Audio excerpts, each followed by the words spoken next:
conférenciers. Donc, Mathieu Arnold est professeur d'histoire du christianisme à la faculté de théologie protestante de l'Université de Strasbourg. Il est également le directeur adjoint de l'unité de recherche 4378 théologie protestante de l'Université de Strasbourg et le directeur de la revue d'histoire et de philosophie religieuse, et il est également correspondant de l'Académie des inscriptions et belles-lettres. Je n'ai pas le temps de mentionner toutes ces publications, donc je vais me limiter à deux publications relativement récentes. Donc en 2017, Mathieu Arnold a publié une biographie de Martin Luther chez Fayard, et cette année, je crois il y a quelques mois, il a publié également chez Fayard une biographie d'Albert Schweitzer. Le titre de son intervention aujourd'hui est « Humanisme et réformation à Strasbourg ». Donc, merci beaucoup, professeur Arnold, de votre intervention. Merci beaucoup. Est-ce que vous m'entendez bien? Ouais. Alors, mesdames, messieurs, chers collègues, chers amis, lorsqu'on vous demande de donner la conférence synthétique qui introduit un colloque, ce n'est pas forcément un bon signe. Je tiens en effet cette aimable requête pour la reconnaissance d'une avancée moins en notoriété qu'en âge, même si je pense que ma participation pendant plus de 20 ans à l'édition de la correspondance de Martin Bucer et la direction depuis 28 ans du groupe sur l'histoire des réformations et des dissidences religieuses a pu jouer un rôle dans la tâche qui m'est confiée aujourd'hui.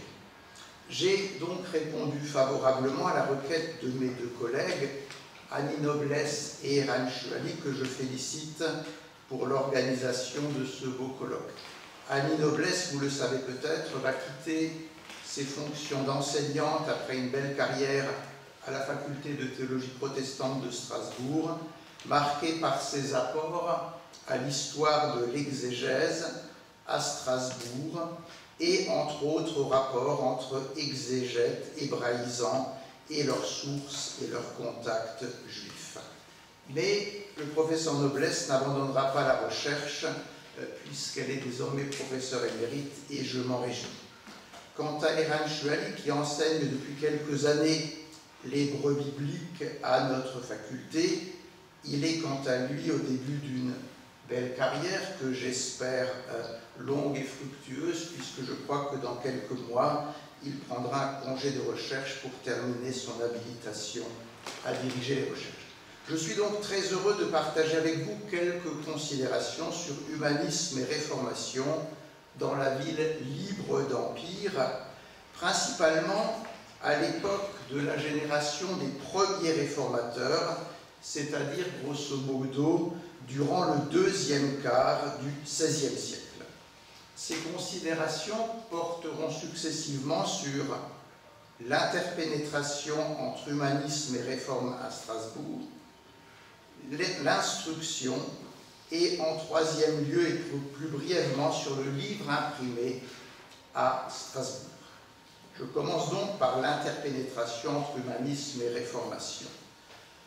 Parcourir quelques étapes de la vie de grands acteurs de la Réformation à Strasbourg nous renseignera sans doute davantage sur l'interpénétration entre humanisme et réforme que de longs développements théoriques.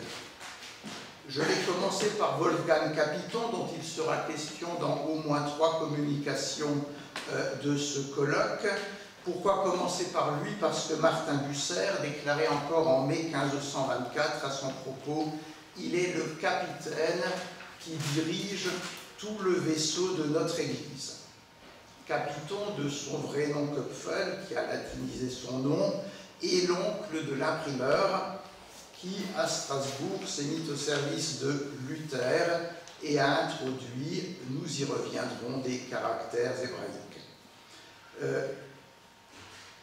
Capitton s'est lié d'amitié avec Conrad Pélican à l'époque où il était prédicateur au couvent des chanoines nobles de Coursal. Il est ensuite prédicateur à la cathédrale de Bâle jusqu'en 1520, à une époque où Erasme publie son Novum Instrumentum en 1516, puis sa deuxième édition en 1519. Or, à partir de 1518, cet humaniste est en contact avec Luther. Et dès ses homélies sur Romains de 1518-1519, il insiste sur le caractère pécheur de l'être humain et sur la miséricorde divine. Pourtant, au printemps de 1520, il accepte une nomination à la cathédrale de Mayence. Il est le conseiller d'Albert de Brandebourg, celui-là même par lequel le scandale des indulgences est arrivé. En bon érasmien, Capiton tente d'œuvrer pour apaiser l'affaire Luther et il prend notamment ses distances avec les partisans les plus turbulents de Luther, tels que le bouillant chevalier Ulrich von Hutten. Mais lorsqu'en mars 1523, Capiton se rend à Strasbourg, ce n'est pas en tant que réformateur. Il entend alors prendre sa charge de prévôt du chapitre de Saint-Thomas qu'un concurrent à Rome lui disputait depuis plusieurs années. Encore à la fin de 1523, alors que sous l'influence de Matthieu Zell, il prêche désormais en sens évangélique, il soutiendra les droits des chanoines de Saint-Thomas auprès de l'évêque. Il continue par ailleurs de croire qu'on peut réunir au sein de l'Église romaine les, je cite, pieux papistes et, je cite encore, les bons luthériens, c'est-à-dire les modérés de l'un et l'autre camp. Le 6 juillet 1523, il écrit cependant à Erasme « Les temps veulent que l'on soit amis sincères de la vérité, sinon que l'on soit de ceux qui l'ignorent et que l'on s'affiche comme tel aussi. » À partir de 1524, Capiton se charge des cours officieux d'interprétation de l'Ancien Testament à côté de ceux de Bucer qui portent sur le Nouveau Testament. Un an plus tard, avec les autres réformateurs strasbourgeois, il tente en vain de raisonner les paysans révoltés. Nous fêtons cette année le 500e anniversaire de ce soulèvement qui a été réprimé très durement. Il tente de raisonner les insurgés et, avec ses collègues strasbourgeois, choisit la voie de la discussion orale plutôt que celle de la confrontation écrite. Tandis qu'à partir de 1526-1527, les anabaptistes, toujours plus nombreux, affluent de Suisse et d'Allemagne du Sud à Strasbourg pour s'y réfugier, Capiton se montre moins hostile à leur égard que Martin Bucer, même s'ils ne partagent pas leur exigence d'un nouveau baptême à l'âge adulte et leur séparation de l'Église et de la société. En tout cas, à l'image d'Erasme, il juge que les persécutés ne servent de rien et que cela est même contraire à l'esprit. Aussi préfère-t-il s'attacher à convaincre ceux qui, par exemple, refusent le serment annuel et risquent pour cela de se voir couper les doigts. On a dans les Quellen zur Geschichte der Täufer un témoignage de Capiton qui convainc les anabaptistes que le serment interdit dont il est question dans les propos de Jésus ne concerne en rien celui qui doit être donné aux autorités civiles de Strasbourg. À partir de 1532,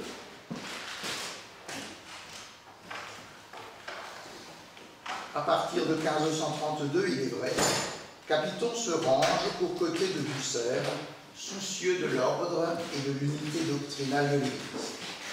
Mais entre-temps, en avril 1528, il a dédié son commentaire sur Osée à Marguerite de Navarre, protectrice des humanistes, voire des évangéliques, et dont maintes vues sont proches de la sienne. Même si, comme Bucer, Capiton a été durement heurté par l'épistolat à Pseudo-Evangelicos d'Erasme, il la juge odieuse dans sa correspondance.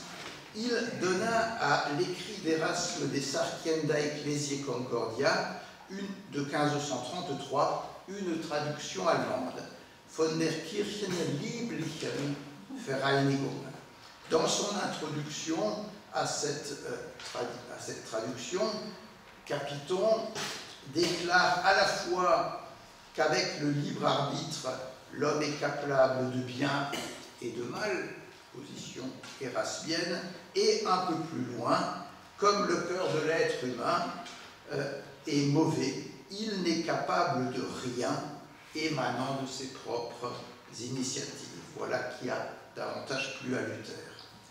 À cette quête de la concorde, exprimée par la traduction de l'écrit d'Érasme, il œuvre jusqu'à la fin de sa vie, puisque quelques mois avant sa mort, il participe au colloque religieux convoqué par l'empereur Charles Quint, qui rassemble des adeptes des deux partis religieux. Je note d'ailleurs que Strasbourg a occupé une place centrale du côté protestant lors de ces colloques. Les participants à ces colloques, d'où qu'ils viennent, avaient une base théologique érasmienne, on l'a souligné bien avant. Je passe à présent à Martin Bucer, et rassurez-vous, je vous ferai grâce d'énumérer tous les principaux personnages de la réforme strasbourgeoise. Bucer, qu'on a pu qualifier d'érasmien ébloui en ce qui concerne le texte du Nouveau Testament, eh bien, se considère, depuis sa participation, ou plutôt son assistance à la dispute de Heidelberg, en avril 1518, comme érasmien et martinien. Alors, sur la base de la correspondance de Bucer, dont un des fils rouges est la causa muteri, on peut voir combien, pour le moine dominicain, jusqu'en 1522, Érasme et Luther, c'est tout un. Après les écritures canoniques, je n'ai rien de plus saint que ton opinion et celle d'Érasme, écrit-il à Luther le 23 janvier 1523. Sans doute ignorait-il qu'un peu moins de 3 ans auparavant, Luther confiait déjà à Johannes Lang à propos d'Érasme: je crains qu'il ne mette pas suffisamment en valeur le Christ et la grâce de Dieu. Autre est le jugement d'un homme qui attribue quelque chose au libre arbitre de l'homme, autre celui d'un homme qui ne connaît rien en dehors de la grâce. Donc, voir son opinion qualifiée de sainte au même titre que celle d'Érasme ne devait pas particulièrement faire plaisir à Luther en 1520. Vers la fin de 1520, tandis que Bucer a été dénoncé à Hochstraten comme partisan de Luther, il implore le secours de Capiton, qu'il qualifie de protecteur des humanistes en Allemagne. Il ne recherche rien d'autre, écrit-il à Capiton, que la piété et l'érudition sincère, formule typiquement humaniste. Encore en mars 1521, il juge Luther et Érasme, je cite, en parfait accord. Ce n'est qu'à l'été de 1521 qu'il finit par percevoir qu'Érasme répugne à cette association, même si lui, Bucer, reste convaincu, y compris après la diète de Worms, que les deux hommes défendent les mêmes idées. Alors, plutôt que de traiter de Caspar-Édion et de Machiavel, qu'on a qualifiés, ce sont les deux autres colonnes de l'église de Strasbourg, ainsi qu'on les appelait de leur vivant, je voudrais, pour terminer cette première partie, présenter brièvement Jacques Sturm, qui fut l'homme politique le plus important de Strasbourg durant la période qui nous intéresse et dont les liens avec l'humanisme sont manifestes. Sturm, issu du patriciat de Strasbourg, est un enfant de la ville libre d'Empire, et plus que les 4 grands réformateurs, Zell, Édion, Bucer et Capiton, il a été marqué par l'humanisme local qui s'était, il est vrai, implanté tardivement à Strasbourg. Il a été notamment marqué par Jacques Wimfeling, un des 3 membres de la triade de choc, comme l'appelait le regretté Francis Rapp, avec Brandt et Mourner. À partir de sa 10e année, il est né en 1489, son éducation est dirigée par Jacques Wimfeling, qui supervise sa formation dans la langue latine et la littérature, et qui influence ses parents pour qu'ils l'envoient à l'université de Heidelberg, puis en 1504, et dans le but de l'orienter vers une carrière ecclésiastique, à l'université de Fribourg. Wimfeling va exercer sur le jeune patricien une influence considérable, également par l'intermédiaire de la société littéraire qu'il crée à Strasbourg. On se réunissait dans la maison du père de Sturm, Martin, pour y discuter poésie, philosophie, religion, langue classique, livres et érudition. Et lorsqu'en août 1514, Erasme fut reçu à Strasbourg, il rencontra le jeune Sturm qui fit sur lui une excellente impression. Je cite l'humaniste. Il joint à sa jeunesse le sérieux de l'âge mûr et unit en lui une grande modestie et un savoir impressionnant. Fin de citation. Mais après avoir renoncé à une carrière ecclésiastique, faute notamment d'avoir accompli son doctorat, et après être entré dans la vie politique, à partir de 1523, Sturm adhère rapidement au mouvement évangélique. Et à Wimfeling, qui lors d'une discussion avec lui découvrit, je cite, au témoignage de Wimfeling, qu'il était infecté du poison de Wycliffe, Sturm aurait répondu « Si je suis hérétique, c'est par vous que je le suis devenu ». Sturm établissait ainsi une continuité entre la formation religieuse et morale reçue par son maître humaniste et son adhésion aux idées de la Réforme. Le soutien que Sturm, comme Bucer, apportera par la suite aux tentatives d'apaisement dans le domaine des querelles à la fois internes au protestantisme et dans le cadre des colloques religieux et de la tentative de concorde avec les partisans de la foi traditionnelle, ce soutien n'en demeure pas moins un héritage érasmien. Je passe au deuxième point de ma communication, et les points 2 et 3 seront plus brefs que la première partie. Le souci de l'instruction de la jeunesse était porté par les humanistes bien avant la parution en 1524 de l'appel à ouvrir et à entretenir des écoles chrétiennes lancé par Martin Luther aux conseillers de toutes les villes d'Allemagne. À Strasbourg, Jacques Wimfeling, puis Otton Brunfels avaient tenté d'œuvrer dans ce sens. Je l'ai montré il y a bien longtemps lors du colloque de 2007 consacré à Jean Sturm. Pourtant, la ville libre d'Empire ne possédait pas d'université, à la différence de ses voisines, Fribourg, Bâle, Heidelberg, et pas même d'établissement scolaire en rapport avec son importance politique et culturelle. Les écoles strasbourgeoises, qu'il s'agit d'écoles latines ou d'écoles populaires, destinées à prodiguer un enseignement élémentaire aux futurs artisans et commerçants, étaient dispersées et elles restaient bien en deçà de leur illustre voisine de Sélestat. Dès 1524, les réformateurs strasbourgeois prièrent le magistrat de rétablir 4 écoles latines et 12 écoles élémentaires, avec pour ces dernières la parité qui, je crois, n'est pas atteinte par notre colloque, entre les écoles pour les filles et les écoles pour les garçons. Mais il leur fallut attendre 1528 pour que le magistrat institua une commission de 3 scolarques, Schulherren, et fonda 2 écoles latines. Elles furent confiées respectivement à Sapidus, qui venait de Sélestat, et à Brunfels. 10 longues années allaient encore s'écouler jusqu'à ce que les scolarques puissent proposer, dans un rapport de janvier 1538, la création dans l'ancien couvent des Dominicains d'une école destinée à l'ensemble des enfants de la ville. Quelques semaines plus tard, les scolarques adoptaient le projet, exposé succinctement par Jean Sturm, sans lien de famille, vous le savez, avec Jacques, dont nous avons parlé, exposé par Jean Sturm le 24 février, de réunir en une seule les différentes écoles latines afin de concentrer les forces et de stimuler aussi bien les élèves que les maîtres. Peu de temps après, le traité de Sturm, la bonne manière d'ouvrir des écoles de lettres, exposait plus en détail les raisons de cette réforme de l'instruction publique, le cursus de cette instruction, avec 9 classes pour ce qu'il appelait l'éducation de l'enfance et 5 années pour les cours publics, l'embryon d'université.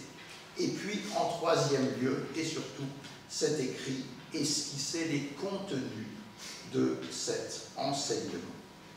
La classe de 5e, qui correspond aussi à la 5e année d'études, puisqu'on commence en 9e, voit le terme de l'apprentissage de la langue latine pure et claire et le début du parler grec. De la langue hébraïque, il n'est question qu'au chapitre consacré aux lectures sacrées qui fait suite à l'énumération des 9 classes et de leurs programmes respectifs. Mais c'est à partir de la 5e que les 2 premiers jours de la semaine, la grammaire hébraïque devra être enseignée et dès qu'on pourra le faire, c'est dans cette langue écrite Sturm que Moïse devra être expliqué. Les pages brèves consacrées aux cours publics se contentent de plaider pour un certain nombre de cours communs aux théologiens, aux juristes et aux médecins, à côté d'enseignements plus spécifiques. Lorsqu'on lit dans les classiques épistolés de Sturm en 1565 la lettre qu'il adresse à Élie Kibert, qui venait tout juste d'être chargé de l'enseignement de la grammaire hébraïque au gymnase, on se rend compte d'emblée que les cours d'hébreu n'avaient toujours pas sa place en bonne et due forme dans l'enseignement primaire et secondaire, qui était désormais réparti sur 10 classes et non plus sur 9. C'est à dessein, écrit Sturm, que nous n'avons pas introduit l'enseignement de l'hébreu dans les classes. Il se justifie en 3 points. Tout d'abord, parce qu'acquérir le latin et le grec à l'âge de 16 ans, tout en ayant appris la rhétorique et la dialectique, sans parler du catéchisme et des écrits du Nouveau Testament, est déjà chose très exigeante. On comprend que Jean Sturm a été appelé à en rabattre de ces exigences très élevées de 1538. Deuxième raison, Sturm estime à l'intention, je cite, de faire donner à part un cours de grammaire hébraïque à l'une des heures où l'on n'enseigne pas dans les classes et où il est loisible à chacun d'apprendre ce qu'il voudra en dehors du programme. Vous l'avez compris, aujourd'hui c'est le jour du baccalauréat et l'épreuve de philosophie. L'hébreu ne consistait pas en une spécialité à gros coefficients, cela restait une option. Troisième raison, Sturm ne voudrait pas forcer les autres à faire ce qu'il n'a pas fait lui-même, lui qui, dit-il, a différé l'étude de cette langue jusqu'à sa 59e année.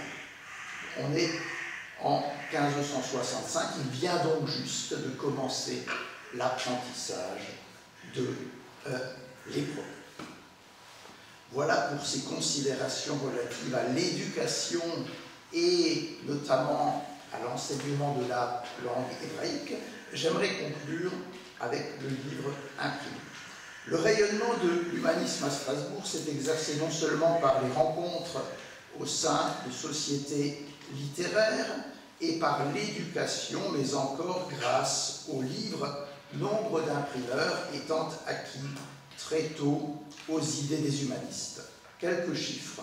En 1508, 16 éditions humanistes sortaient des presses strasbourgeoises, histoire, poésie, classique grec et latin. Et à partir de 1515, la production annuelle atteint 40 éditions, dépassant ainsi la littérature religieuse traditionnelle faite essentiellement de sermonnaires. À partir de 1510, l'imprimeur Schürer se réserve la publication des écrits d'Érasme, commençant par les Adages. Il éditera 11 ouvrages de l'humaniste. Mais cette proportion des écrits humanistes baisse drastiquement à partir de 1524, même si de 1538 à 1552, entre l'ouverture du gymnase et la guerre, eh bien, elle connaît une reprise brillante autour de Sturm, éditeur de classiques pour le gymnase. Pourquoi cette baisse? Parce que tout simplement, de 1520 à 1524 à 1532, les presses sont saturées par les écrits évangéliques, à commencer par ceux de Martin Luther. Sur 2000 éditions d'œuvres de Luther jusqu'en 1525, un dixième sont sortis des presses strasbourgeoises, la majeure partie clandestinement, et je note aussi qu'une grande majorité des derniers écrits de Ulrich von Hutten sont sortis en secret des presses strasbourgeoises. Autre chiffre, au milieu des années 1520, lorsque vous alliez chez un libraire, un livre sur deux était de la plume de Luther. En tant qu'auteur, on se plaît évidemment à souhaiter le même succès.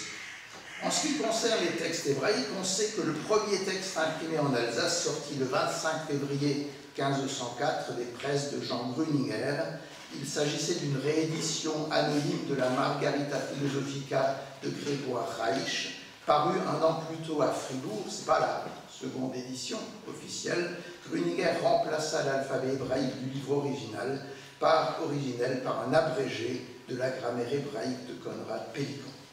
Avec l'arrivée de Capiton à Strasbourg, intervient un changement d'une très grande importance, puisqu'il demande à son neveu, Wolf Köpfel, de s'installer lui aussi dans la ville libre d'Empire, et ce dernier apporte de Bâle des caractères hébraïques, et rien que dans les années 1524 à 1529, il publie 14 ouvrages de son oncle. On n'est jamais mieux servi que par sa famille.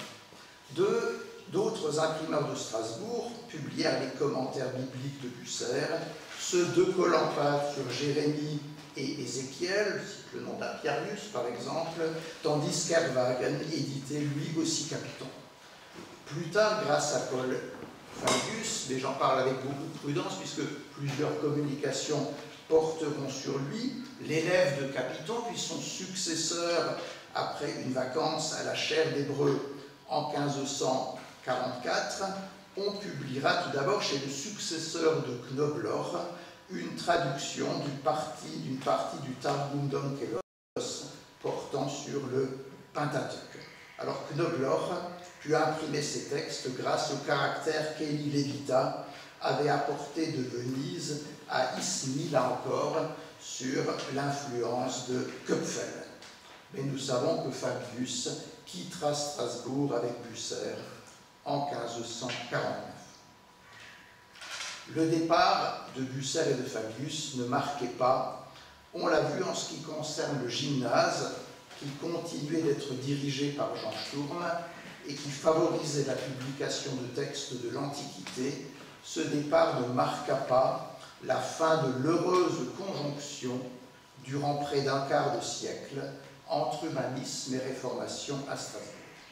Toutefois, avec la montée en puissance de Jean Marbach et de l'orthodoxie luthérienne, et la mort de Jacques Sturm en 1553, ceux qui avaient été des humanistes avant de passer à la Réformation, ceux qui avaient trouvé chez Luther le programme cohérent qui faisait défaut aux humanistes locaux, qui souvent se contentaient d'un simple diagnostic sur les maux de l'Église, ceux-là qui avaient été des humanistes avant de passer à la Réforme, cédaient désormais la place aux disciples de Luther, dont l'intransigeance dogmatique n'était plus tempérée par l'esprit de concorde typiquement érasmien qui fut celui de Strasbourg des années 1520 aux années 1540.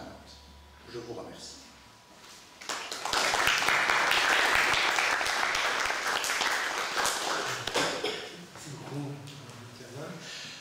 Est-ce qu'il y a des questions? If you want to ask questions in English, I think it's also possible.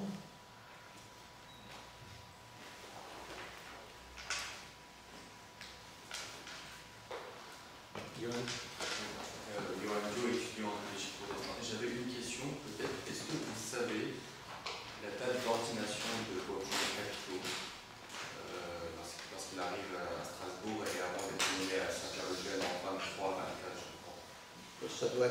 224.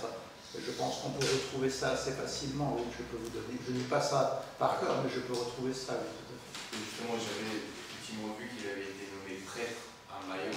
Oui, donc il ne va pas être réordonné pasteur, voilà, tout à fait. Il va être installé dans ses fonctions comme les autres pasteurs de Strasbourg, c'est-à-dire qu'il va être élu par la base et il va être confirmé dans ses fonctions par le magistrat et non plus par l'évêque, puisque l'évêque s'oppose évidemment à ces pasteurs qui défendent le message de Luther. Et Capiton sera celui qui rédigera la protestation contre l'action de l'évêque contre les clercs mariés, alors même que lui n'avait pas encore pris épouse à cette époque, mais je ne me suis pas attardé sur les aspects privés de la vie de Capiton qui sont un peu complexes, nous le savons.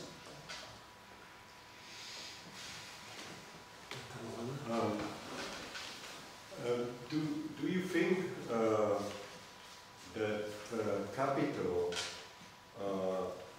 as a reformer in Strasbourg, was influenced by Erasmus? Is this, can you put a finger on that? Ah oui, c'est très clair depuis les travaux de Beate Stirle, notamment sur Capiton als Humanist et d'autres travaux. Oui, on peut dire tout à fait. Bien sûr, Capiton a même fait partie de l'entourage d'Erasme, n'est-ce pas, dans la préparation de son Novum Instrumentum. Donc, bien sûr, Capiton a été influencé par Erasme. Et ce qui est aussi très frappant quand même, je trouve, c'est que alors même que ces réformateurs strasbourgeois, ils se décident pour la rupture avec l'Église traditionnelle, mais ils conservent jusque dans les années 30, à la grande différence des, je dirais pas des Wittenbergeois, parce que chez Mélenchon c'est aussi un petit peu le cas, mais ils conservent des liens avec Erasme, c'est quand même assez remarquable. Oui, bien sûr, cette influence a pu être documentée par d'autres que moi, tout à fait.